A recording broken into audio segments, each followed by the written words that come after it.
Seven sisters যদি ভারত শান্তি চায়, বাংলাদেশকে বদল করা বন্ধ করতে হবে। আর যদি বাংলাদেশকে তারা ডিস্টার্ব করে, সেভেন সিস্টার নিতে হবে। তারা এই 7টা রাজ্য যদি তারা অসুবিধা চায়, তারা করুক, রিস্ক নিক। আমাদের চায়না, আমাদের বন্ধু দেশ আছে, চায়না বসে আছে, তো ওত পেতে কথা কম বলে, খালেদা জিয়ার মতো, বেগম খালেদা জিয়ার মতো কথা কম বলেন, বোঝেন বেশি এবং সঠিক সময় সিদ্ধান্ত নেন। এই অঞ্চলে ভারতের হেজিমনি, ভারতের আধিপত্যবাদ অবশ্যই আপনাকে স্টপ করতে হবে। নাহলে আপনার গণতন্ত্র বলেন, আপনার অন্যান্য যা যা আছে সবকিছু কিন্তু হারিয়ে যাবে। সবকিছু পদ্মা সেতু বানাতে গিয়ে 67 পদ্মা সেতু টাকা খেয়ে ফেলতে পারে শেখ হাসিনা, তারপরেও বাংলাদেশ টিকে থাকে।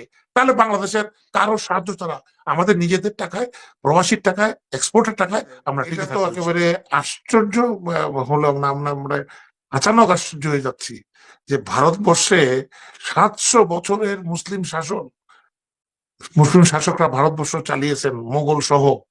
তারা ভারতবর্ষে এত বড় জায়গায় কোথাও জায়গা খুঁজে পায়নি, মন্দিরগুলোর উপরেই আবার মসজিদ নির্মাণ করেছে এবং তার কোনো ঐতিহাসিক ভিত্তি নাই। বাবরি মসজিদ নিয়ে, যেটা খুবই লজ্জার কথা, বললেও আমাদের কাছে নিজেদের কাছে ছোট মনে হয়।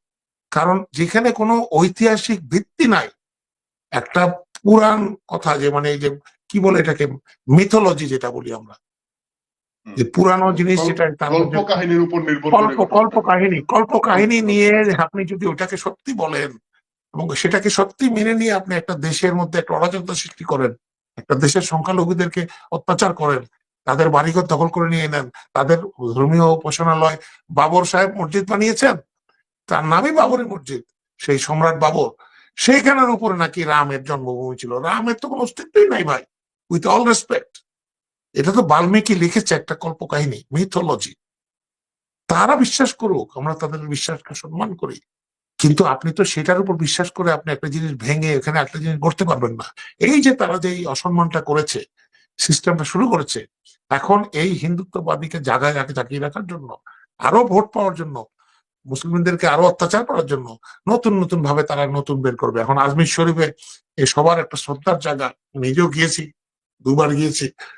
ভারতবর্ষে যখনই গিয়েছি, অনেক আগে আজমির শরীফে যাওয়ার চেষ্টা করেছি, খুব ভালো লেগেছে। অনেক হিন্দু এখানে যায়, মানত করে, আমি দেখেছি। এখন শোনা যাচ্ছে সেই 700-800 বছর আগের সেখানেও নাকি মন্দির ছিল। এটা তো আমাদের বোঝাই যাচ্ছে ভাই, সেই মেষ শাবক আর সেই নেকড়ে বাঘের গল্প। পানি উপর থেকে আসছে, মেষ শাবক নাকি নিচে এটা ময়লা করছে, এই বলে তাকে খেয়ে ফেললো। তো ভারতও এই হিন্দুদের, মুসলিমদেরকে নির্যাতন করার জন্য, মানসিকভাবে তাদেরকে ছোট রাখার জন্য,